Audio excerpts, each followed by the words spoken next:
Hi, it's John, and welcome to the channel. 5:13 a.m. Friday, July the 11th. I hope you're having a great start to your day. I've got my big blue mug of coffee today, and I've been up since about 3:30 this morning preparing today's video, which I think is an important one, and it might be a bit of a rant, and I will do my best to refrain from using profanity, but this makes me mad.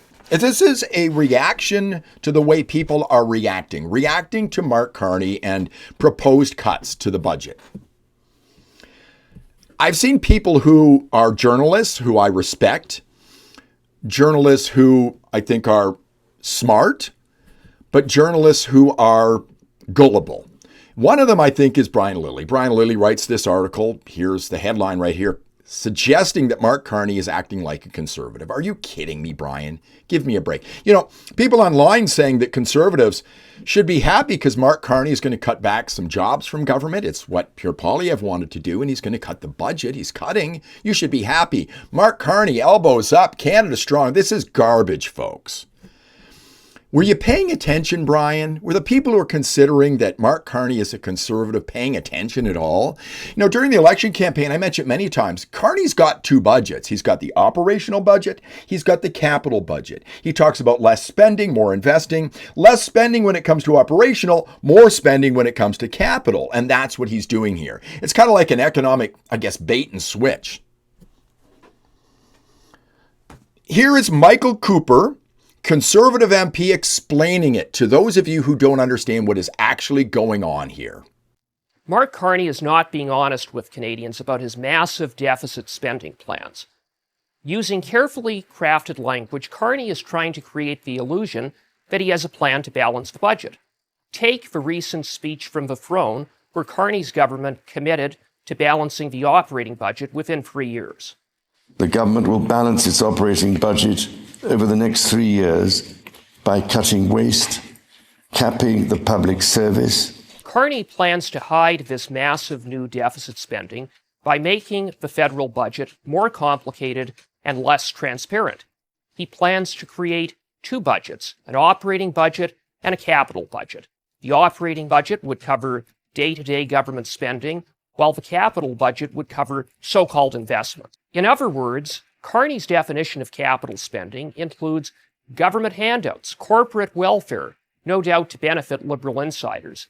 This elastic definition of capital spending allows Carney to balance the operating budget, not by balancing anything, but by shifting spending to the capital budget. So we see how this works now. He's going to cut about apparently $25 billion from the operational side, but he's got the capital budget where he's adding something like $92 billion in deficit spending this year, 77 next year, and the next year, and the next year. $486 billion apparently is the number. It's a wild number in deficit spending. Is this really cutting anything at all? Any little amount is good. But we're spending ourselves into oblivion here. Then he talks about cutting public employees. Now, cutting back on some public employees is good, but we gained 40% more employees since Trudeau got in 2015, more than 100,000 new public servants in this country. What the hell do all these people do?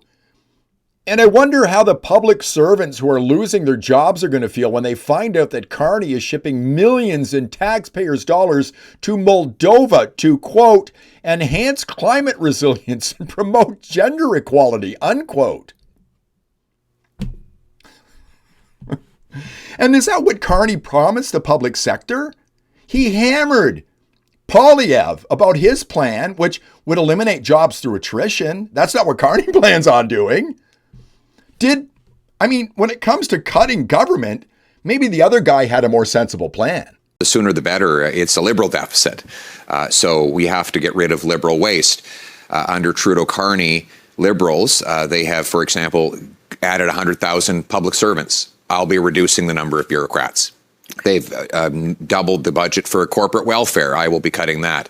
They doubled the budget for consultants. I'll be cutting that. I'll be cutting back on foreign aid to bring our money back home to Canada, and I'll impose a dollar-for-dollar law that requires my ministers find $1 of savings for every new dollar of spending. Meanwhile, you got the guy who beat Poilievre in his riding of Carleton. The guy's name is Bruce Fanjoy. Is he ever looking like a tool now? We need all hands on deck to defend our country from Trump's trade war, and that includes Canada's public servants. Canada has some of the best in the world. Many of you live in Carleton. You're well educated, you work hard, and now more than ever, your country needs you. But Pierre, much like Donald Trump, shows utter disdain for public servants. He's promising Trump-style cuts to the public sector, which would lead to 100,000 jobs lost. These cuts will put Carleton residents, his own constituents, out of work at a time when we need them most. We can win this election and stop Poilievre from gutting the public service. Go vote on Monday for Mark Carney's Liberals. Johnny Rotten of the Sex Pistols is famous for saying, "Do you ever get the feeling you've been cheated?" Well, Carleton, how you feeling? Feel like you've been cheated? When are Liberal voters going to realize they've been had? I wonder if Fanjoy knew this was coming when he said that. And the question you have to ask is, will the Liberals actually cut anything? They've been known to lie before.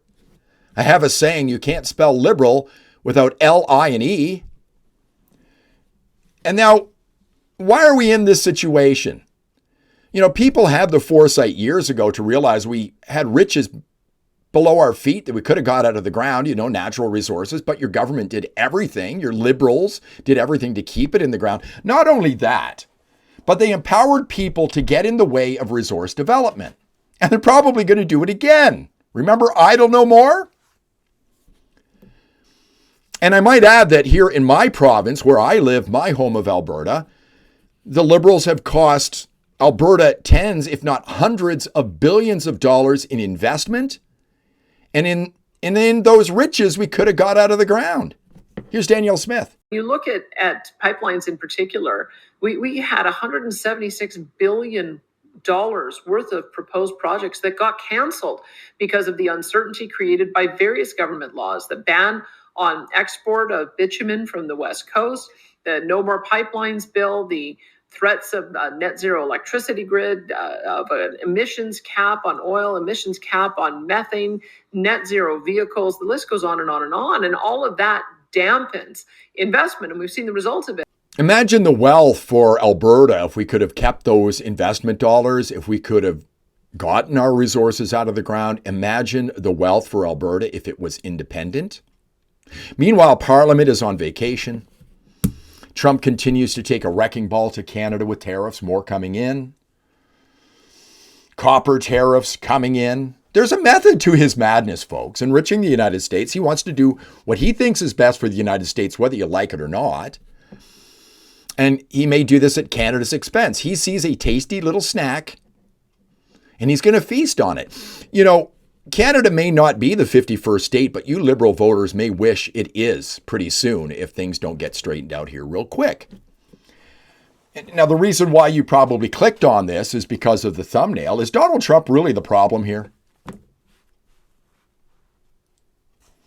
Donald Trump is the symptom. The disease is the Liberal Party. I hate to put it that way. I did a video on that years ago. Donald Trump is the symptom, the disease is the Liberal Party. But is the Liberal Party really the problem here? I see the Liberals as a big problem. The big problem is the people that continue to vote for them. And shame on you for doing it. I'll leave it to the great communicator. I'll wrap this up in a moment. Few words from the great communicator, Ronald Reagan. Government is not the solution to our problem. Government is the problem.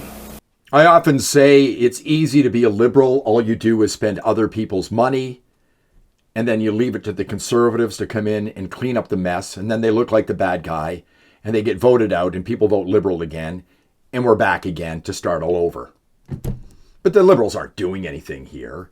Carney's not cutting the budget. It may look like that to people, but it's not. See that?